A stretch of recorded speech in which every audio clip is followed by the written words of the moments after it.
Estamos con el maestro Santiago Gamboa, novelista, articulista, columnista, muy destacado en Colombia. Bienvenido y muchas gracias, Santiago, por aceptar hablar con Señal Memoria RTBC del Archivo de los Medios Públicos. Custodiar la memoria es parte fundamental de nuestra función y en ese orden de ideas tenemos muchísimos archivos que tienen que ver con usted y con su obra. Y trajimos dos para compartirlos.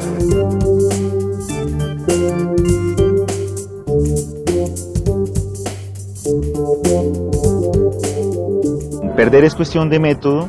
Yo quise mostrar un poco a ese personaje, ese político corrupto que vive en esa corrupción generalizada, pero que no es, digamos, el agente principal, sino que es en fin de cuentas, un funcionario medio, pero que son los que tal vez dificultan y obstruyen mucho más la convivencia entre la gente, y son factores de violencia cotidianos son piedras en el zapato del funcionamiento cotidiano de lo que es un país. Quise reflejarlo en pequeños políticos, ¿no? Porque de alguna manera pues estos personajes muestran muy bien esa conciencia que se tiene en un país pues con un atraso en la educación, como son todos los países del tercer mundo y de América Latina, para los cuales el Estado pues es una especie de gran madre de la cual se debe extraer todo lo que se pueda durante esos 4 años en los cuales ellos están cerca de las arcas y pueden meter las manos, y en la medida en la que, digamos, después les es más difícil, durante esos 4 años estos personajes sórdidos, burócratas, funcionarios del Estado, especies como de parásitos sociales, pues meten las manos en las arcas del Estado, se llenan sus bolsillos y luego se van. Ojalá que algún día esos personajes oscuros y siniestros no se vayan, sean localizados y pueda levantarse el dedo y acusarlos, ¿no? De alguna manera ese personaje, me parece a mí, ese pequeño funcionario medio, ¿no?, oscuro, es el que a mí además me produce, desde el punto de vista literario, casi más interés, casi una cierta atracción por ese personaje un poco siniestro, que me recuerda un poco la atmósfera de Kafka, ese tipo que está entre las sombras, pero que maneja por debajo de la mesa, que no saca las manos porque las tiene sucias. Bueno, muy bien, qué sorpresa. Es función del escritor, del novelista, ser, como usted dice en esa entrevista de hace 23 años, el aguafiestas. Bueno, eso decía Vargas Llosa. Vargas Llosa decía que el escritor era el aguafiestas porque es el que de algún modo señala problemas. Claro, el escritor, digamos, en el siglo XX ha tenido, entre otras muchas cosas, la imagen de ser una especie como de conciencia, de estar vigilante digamos, en medio de un grupo de gente que no necesariamente está pensando en eso. También su carácter de aguafiestas viene de ahí, de ser una persona con una conciencia distinta y con una observación de la sociedad y de la realidad diferente. Pero claro, ya después cada escritor interpreta y hace a su manera. No hay dos escritores que tengan la misma actitud ante casi nada, y eso es apenas normal, porque en el fondo, de ser escritor, lo primero que debe hacer un escritor es buscar su propia forma de ser escritor. Luego, el funcionamiento puede ser interpretado de una manera global junto con el de otros, pero no hay una teoría que nos permita decir ese escritor está funcionando mal porque no está haciendo lo que debería hacer. No, cada escritor hace lo que buenamente puede y responde además a cosas que tienen que ver con su forma de leer. Nadie lee del mismo modo ni la literatura ni la realidad. Tenemos que seguir metiendo el dedo en la llaga. El escritor siempre tiene que ser ese perpetuo aguafiestas del que hablaba Mario Vargas Llosa, y seguir mostrando y seguir haciendo evidentes estos problemas, de alguna manera desenmascarando esa otra realidad, la realidad no oficial. Pero sí, yo pienso que de todas maneras hay en los escritores que proyectan eso, hay una mirada que sigue siendo la mirada crítica. Un novelista de novela histórica también está muchas veces hablando sobre la realidad, así su historia transcurra en el Imperio Romano. Lo hace de una manera indirecta.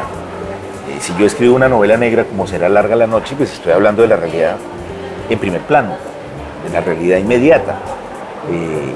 También la distancia que uno toma con respecto a la realidad marca la propia, digamos, idea que uno tiene de esa realidad.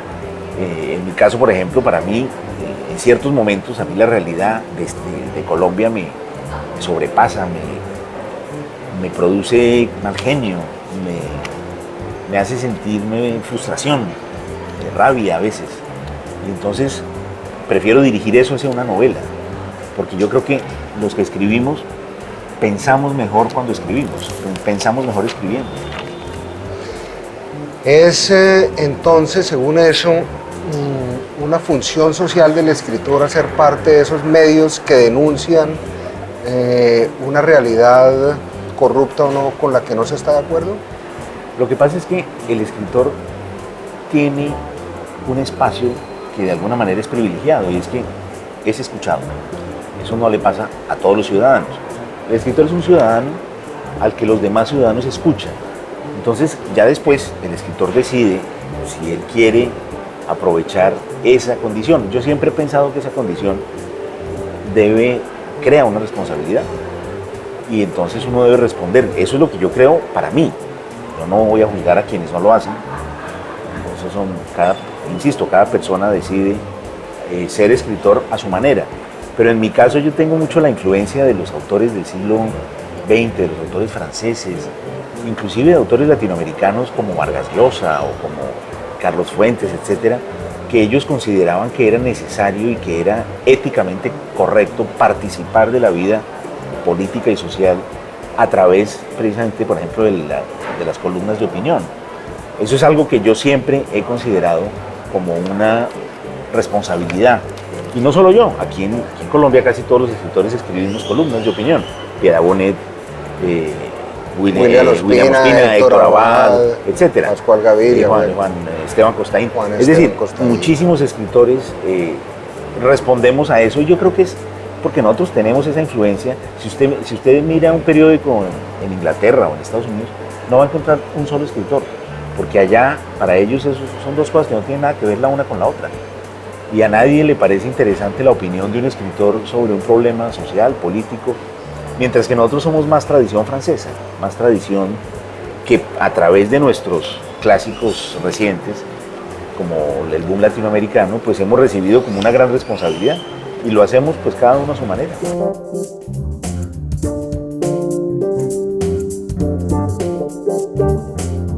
Usted además de escritor es un columnista y es un columnista que tiene tal vez una de las columnas de denuncia más leídas del periódico El Espectador. Y si vemos esa misma entrevista de hace 23 años, la misma podría darse ¿Sí? hoy. Pocas cosas han cambiado. ¿Sí? ¿No es un poco dramático que la situación de un país durante más de 2 décadas siga siendo la misma? Claro. Yo me acuerdo que una vez en una entrevista Antonio Caballero dijo una frase que a mí me impactó mucho. Yo empezaba a escribir columnas en el año 98, yo empecé siendo columnista de Cromos, después pasé a la revista Cambio y yo tenía un entusiasmo muy grande por el formato columna, 3.500 caracteres, y tenía todavía ese gran entusiasmo. Y un día, en una entrevista, Antonio Caballero dice lo siguiente, dice, yo llevo 25 años escribiendo la misma columna. Lo que pasa es que este país no cambia. Eso es lo que ustedes no se han dado cuenta, con ese mal genio como permanente que tiene Antonio siempre. Y yo dije, pero qué exagerado, qué raro.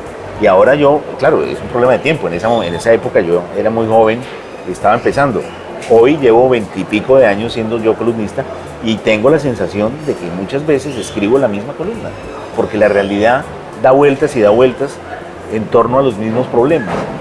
Se agravan, se hacen más agudos, de pronto se tranquilizan un poco, pero son los mismos problemas. Ahora, el país ha avanzado, es decir, yo siempre, por ejemplo, yo en mis columnas de opinión, yo siempre fui un grandísimo defensor del proceso de paz, y lo sigo siendo. Eso, por ejemplo, es una novedad con respecto a hace 20 años.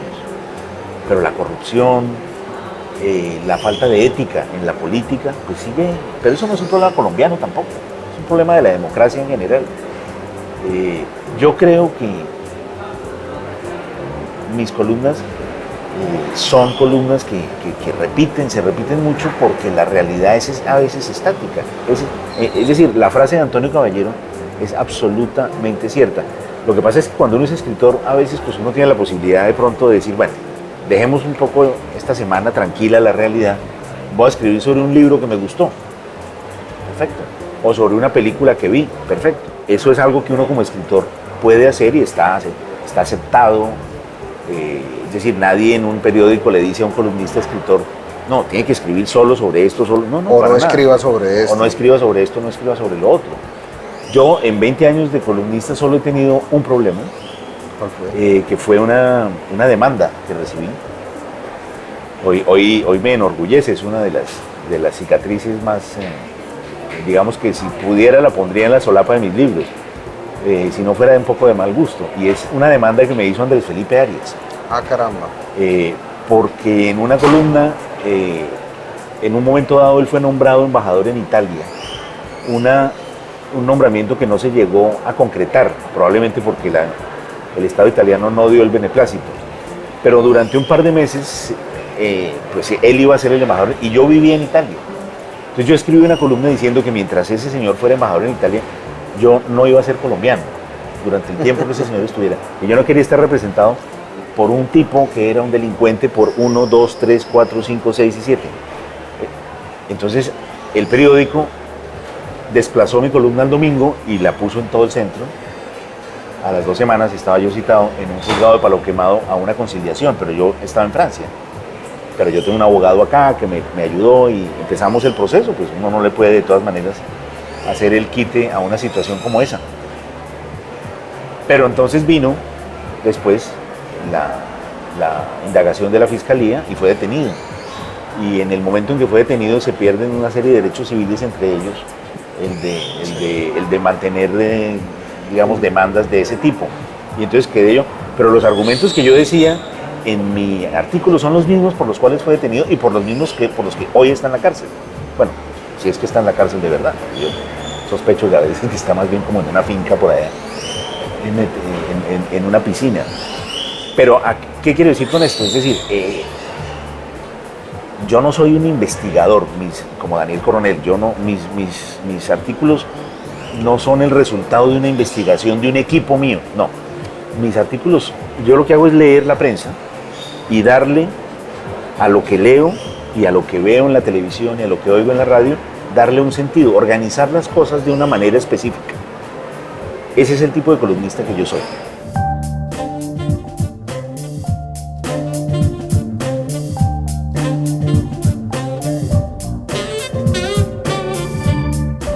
Qué bueno, vamos a volver, Santiago, a los archivos y le quiero mostrar otro fragmento muy corto de esa misma entrevista suya.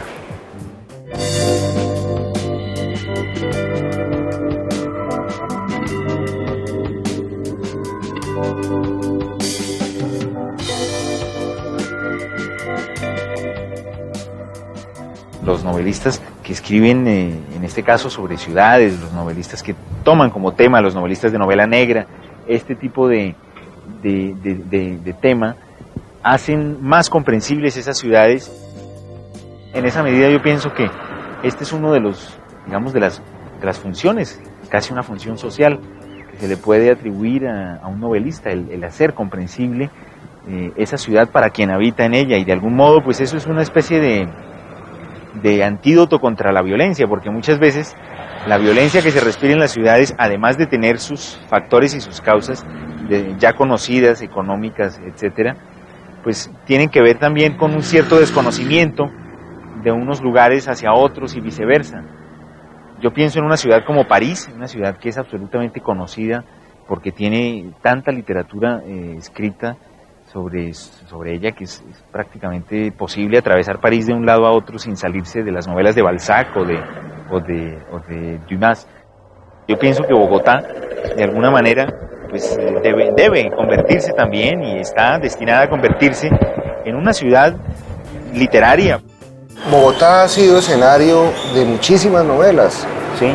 Cuentos, buenas, malas, regulares. Sí. Fíjense, cuando yo empecé a escribir, cuando yo empecé a estudiar literatura, en el año 82, con Mario Mendoza, que éramos compañeros, y con Mario Jursic. En ese momento yo recuerdo que nosotros salíamos de la Universidad Javeriana y caminábamos por la Séptima, hacia el norte, y hablábamos de que Bogotá no tenía prácticamente literatura, era muy poca la literatura, era muy rápido, casi que en una mano se podían. Estaba Sin Remedio, de Antonio Caballero, una novela,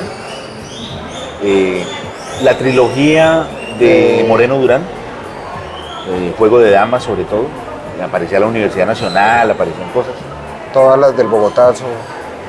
Sí, pero esas en realidad no eran novelas, o sea, las novelas vinieron después, pero en el año 82 lo único que había del Bogotazo era el maravilloso libro de Alape, que es maravilloso, pero eso no es una novela. Había más bien como novelas de Osorio Lizarazo. Ese, de, el día del odio. 1915, 18, en donde Bogotá es como un pueblo. Y además tiene esa imagen de la ciudad que se devora al joven limpio de corazón que acaba de llegar de la provincia. Uh-huh. Ese es el esquema de Osorio Lizarazo. Es muchísimo más moderno, por supuesto, Moreno Durán, que además intenta meterle pues una literatura vanguardista, transforma la ciudad, en fin, le da vueltas. Y Sin Remedio también es pero Sin Remedio es una novela, en el fondo no es una novela urbana, es una novela de interiores. Sin Remedio es una novela en donde sí, cuando en las pocas salidas del personaje está la carrera séptima, pero en el fondo Sin Remedio pues es una habitación en la que hay un neurótico muy parecido a Antonio de joven seguramente, que está intentando escribir un poema y dialoga con San Juan de la Cruz y todo pasa como en la cabeza de él. Entonces no había en esa época, nosotros caminábamos por la Séptima con Mario Mendoza y decíamos qué mala suerte la nuestra, la única ciudad sobre la que podríamos hablar y no hay prácticamente ninguna tradición. Claro, hoy 25 años después pues está toda la obra de Mario que habla sobre Bogotá. Yo he escrito, Perder es cuestión de método, algunas novelas sobre Bogotá, y a partir de ahí también muchísimos colegas de todas las edades y de todos los colores y tipos que han escrito sobre Bogotá. Bogotá se ha vuelto, se ha vuelto un espacio literario muy poderoso. Lo que era, pues, como digo yo en esa pequeña entrevista, pues era apenas lógico que eso sucediera, era casi su destino. Entonces sí se ha cumplido su pronóstico, Bogotá sí se ha convertido en esa París literaria que usted vislumbró. Pues obviamente París lleva más tiempo, pero sí, yo creo que Bogotá se ha vuelto una ciudad muy literaria. Sigue teniendo, por ejemplo, situaciones como la que yo menciono ahí, que es algo incomprensible por ejemplo, para un parisino. O sea, un parisino no entiende que en Bogotá uno haya nacido en Bogotá y vive en Bogotá y uno no sepa cómo ir a un sitio de Bogotá. Entonces, eso, por ejemplo, yo en una época que estuve casado con una francesa, ella me decía, pero oía, alguien mencionó un barrio que se llama Matatigres. No tengo ni idea dónde queda eso. ¿Tú no vives acá? O sea, era incomprensible que uno, claro, porque hay una división social brutal, y entonces la parte de la ciudad que cada estamento usa es pequeña. Y el resto de la ciudad pues es desconocida. Eso, por ejemplo, en Madrid, París, Londres, las ciudades modernas de clase media, mayoritaria, es incomprensible que uno no sepa cómo llegar a un lugar de la ciudad.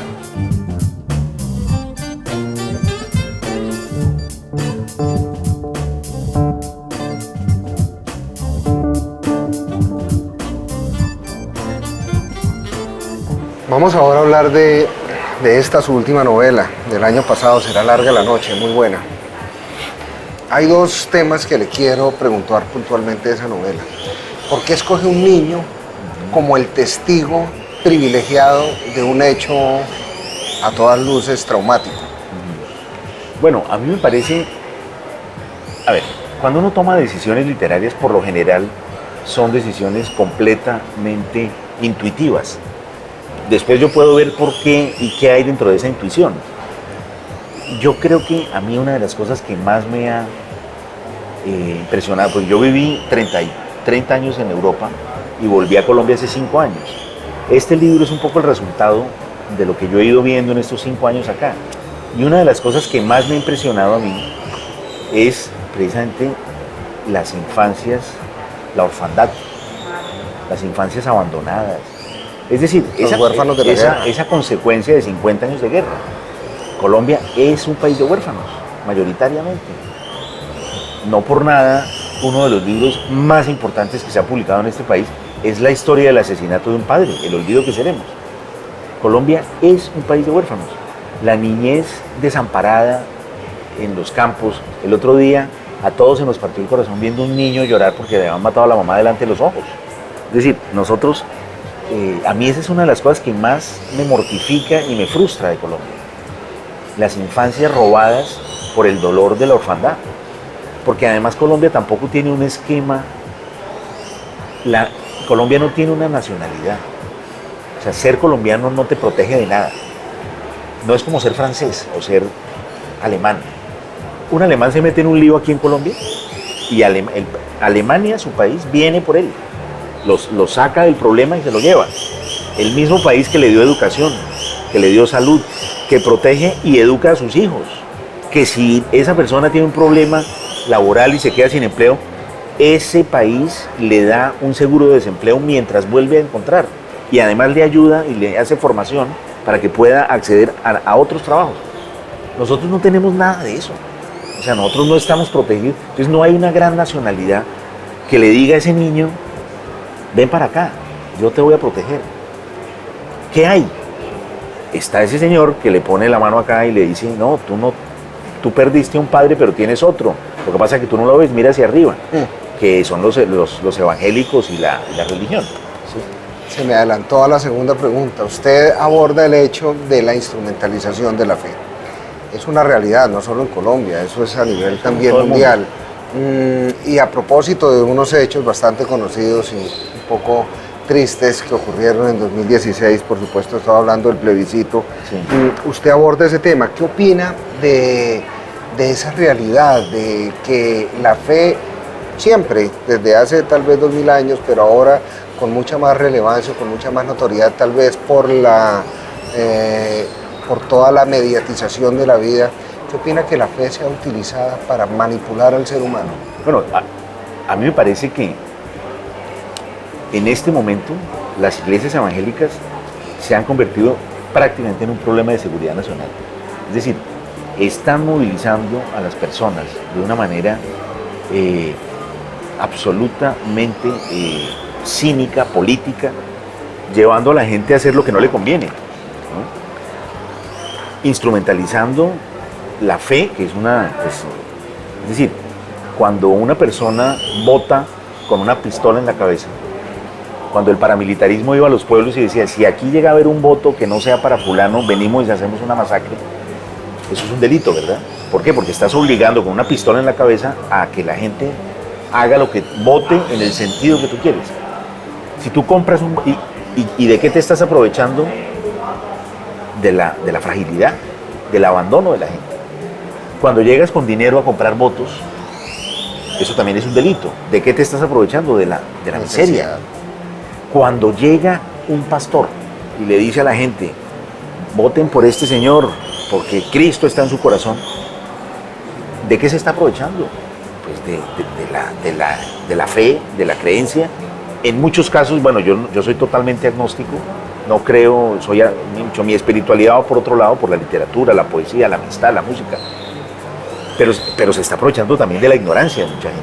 Porque yo, por ejemplo, conocí muchas personas de servicio doméstico, por ejemplo, que como todas van a iglesias evangélicas, y me decían, no, es que tenemos que votar en contra de los acuerdos de paz porque nos dijeron.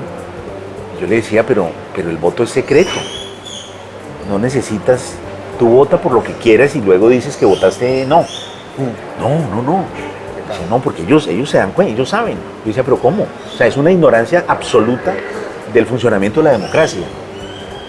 Y al mismo tiempo, pues bueno, ya no entro yo a analizar esas creencias, pero a mí me parece que son unos contenidos que no le aportan. Yo siempre me acuerdo de una frase de Nietzsche que dice, la religión es maravillosa para resolverle al ser humano los problemas que ella misma le crea, ¿no? Entonces, claro, yo sé que hay mucha gente, y eso lo respeto, que ejerce la espiritualidad a través de las religiones, me parece muy respetable.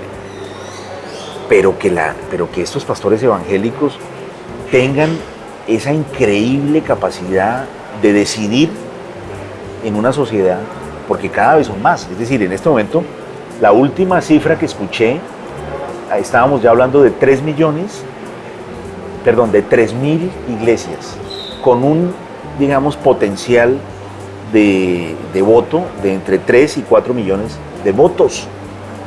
Acá, eso quiere decir que el próximo presidente lo van a poner ellos, como ya pasó en Brasil. Como pasó creo que es en Salvador o Guatemala, en donde directamente ya el presidente es un pastor evangélico. Con lo cual, a mí eso me parece... Bolivia, que entraron con una Biblia diciendo que la Pachamama se iba a ir del palacio. Es decir, a mí eso me parece que estamos volviendo casi que a la Edad Media.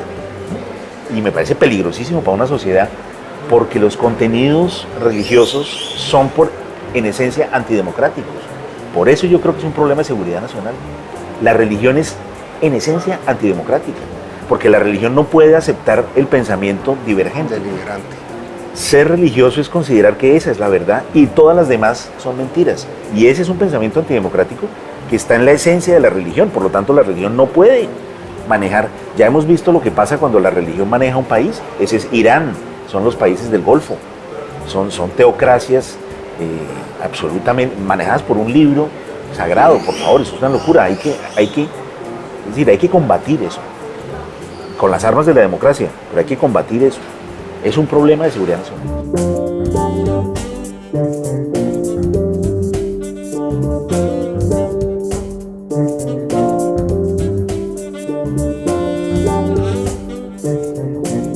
La sociedad colombiana se nutre de muchas cosas.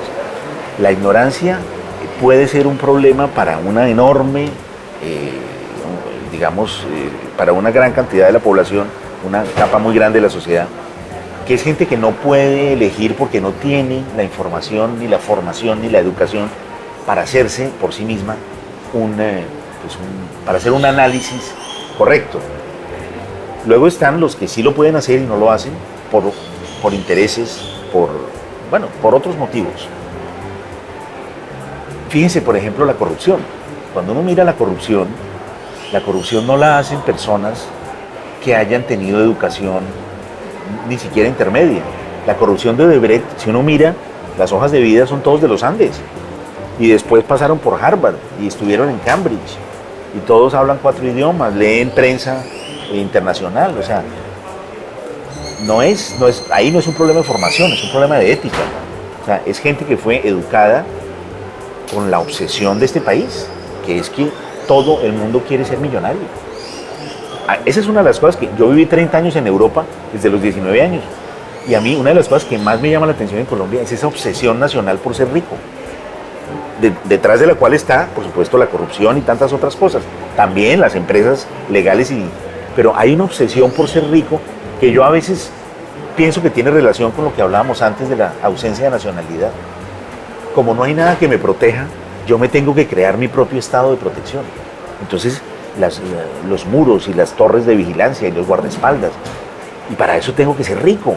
Bueno, uno de los más influenciadores youtubers cierra probablemente espero de manera, digamos, burlándose de eso. Él siempre cierra sus videos diciendo quiero ser millonario, porque es que esa es la obsesión nacional, ¿no? Yo me acuerdo, pues, cuando yo era estudiante en París o en Madrid, en la universidad pública, nadie hablaba de que eso es algo que no está en la mente de sociedades en donde la mayor parte de la gente es de clase media, donde hay un Estado que te protege, que te da la educación, que te ayuda. ¿Para qué quieres ser millonario? ¿Para meterte en líos? Yo siempre le digo aquí a la gente, pero carajo, ser millonario es carísimo. ¿Qué cartera? Y eso está lleno de problemas y la gente se vuelve hipócrita y entonces todo, no. Es mejor tener, en todo caso, amigos, algún amigo rico que tenga una bonita finca. Pero qué obsesión tan... Esa obsesión que rige la vida cotidiana de un país, pues obviamente es un país de locos, es un país donde la corrupción pues pega como si fuera gasolina en un incendio, ¿no? Con esa maldita obsesión por ser rico.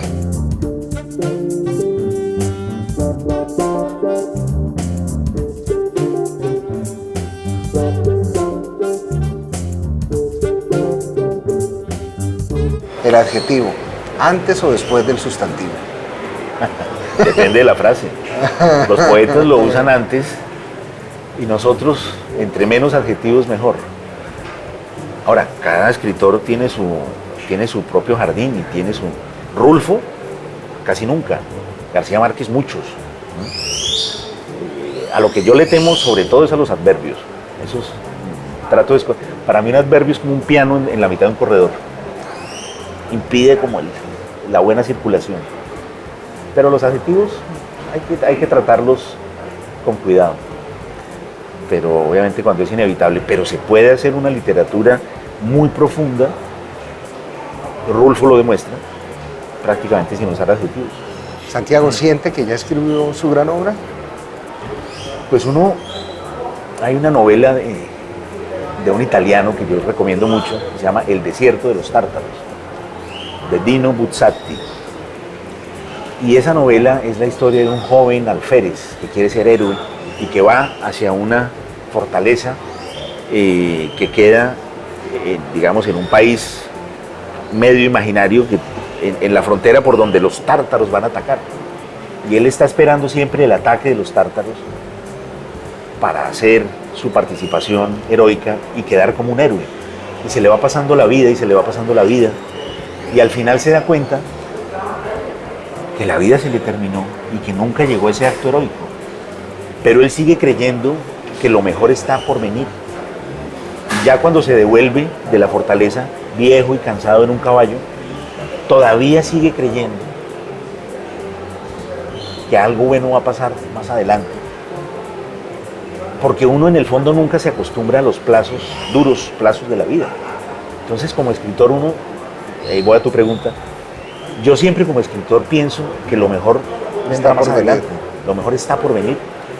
Es innegable que mis libros más, digamos, queridos por los lectores, pues son libros ya de hace 10, 12 años, El síndrome de Ulises, por ejemplo, Perder es cuestión de método. Es difícil en literatura llegar a un punto en el que tus libros sean leídos y sean importantes para otros, pero también es muy difícil mantenerse. ¿Por qué? Porque también la gente se aburre de uno, es normal, 25 años escribiendo, publicando. Entonces el favor de los lectores sube, baja. Ahora este libro ha sido muy bien recibido y en fin, ha tenido bastante éxito, pero en general la vida, entonces yo siempre, cuando me planteo estas preguntas difíciles, siempre pienso en ese, pues no en el que me mostraste tú, que ese ya es escritor, sino pienso en ese muchacho de 17 años que estudiaba en la Javeriana, y a veces me imagino que yo me siento con él en una cafetería y lo miro y le pregunto y le digo, ¿está bien? ¿Era esto lo que querías? ¿Y qué responde? Y él a veces, y yo siempre creo y quiero creer que él me dice, sí, está bien, está bien. Entonces, yo escribo, ¿por qué? Porque como a ese muchacho me gusta la literatura y no quiero pasar ni un solo día de mi vida por fuera de la literatura. Ese muchacho para mí, si un libro no tiene éxito, a mí no me importa, porque ese muchacho todos los días me recuerda que yo no empecé a escribir para ser exitoso, ni para ganar dinero. Yo soy escritor porque me gusta vivir dentro de la literatura, y ese muchacho me lo recuerda todos los días.